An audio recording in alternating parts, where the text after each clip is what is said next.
Act 1 is now done, but I'll start off explaining Act 2. We're only like halfway through Act 2, but that's only because we only have like one lesson a week of it. So after Act 1 is done, I think we'll study on finishing blocking Act 2. And then after that, we'll do characterization, get into characters, and actually do some acting. Yay. But Act 1, I'll start on Act 1 and then go on to Act 2 because that one only takes like a minute. Act 1, last time we were up to Nancy saying that Oliver was a brother and going out into the street trying to find him. And she finally finds him and she barges through all the people who's in the street, and I'm one of them.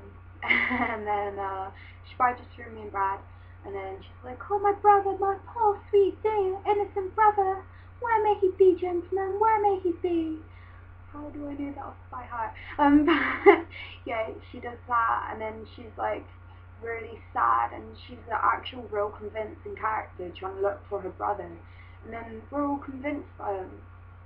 So we run over to her trying to help her find her poor innocent sweet dear brother, and then she finally finds him, and then she's like, "Yeah, I found him, come on, come home."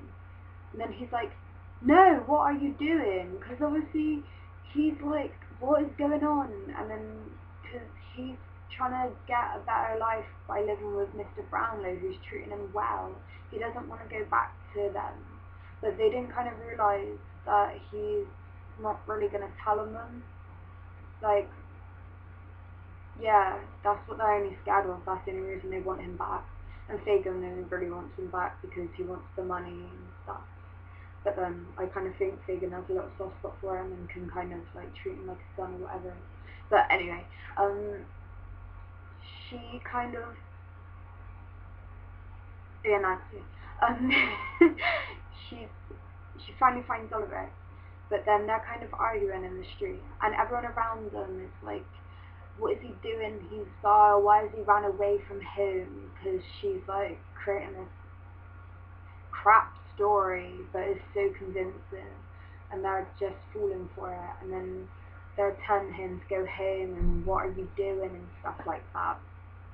And then he pushes her to the ground, and then everyone runs over and is like, "Shall I call for a doctor?" And then there's like, "You should go home, you little brute," which is my line, but I always screw it up. Like, I can't shout and do a Cockney accent. That's one thing I've got to work on, because it just goes really weird. But anyway, then after like they're struggling, Bill Sykes and like Fagin's boys come in, and they're like, "Yeah, you should come home with us," like pretending to be their family. And then he's like, "I don't know who they are." And then like that end of Act 1 and scene 11 is a freeze frame of a perfect Victorian family, and it's really over dramatized, where they're just like big smiles and like really faking it, and then me and Annie end it on doing our just narration. So we step out of street characters and then go into this, and we're just basically saying like he's a poor boy and who would believe him because he's an orphan guy and he'd lie for his teeth, and who would care about him and stuff.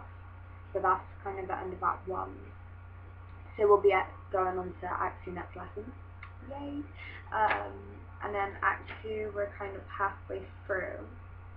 So we're like up to scene 18, I think it is. And it's just where Mr. Bumble and Mrs. Bumble find Mr. Brownlow because they see Oliver's name in the paper, and then the locket which Mrs. Bumble stole off Oliver when he was like the woman when she was first giving birth to Oliver because she died. And then he came up to her and was like, "Yes, this locket." And then Mr. Brownlow realizes that Oliver is actually his lost grandson. Yeah, and he just tries to get him back. But that's kind of what's happened this week.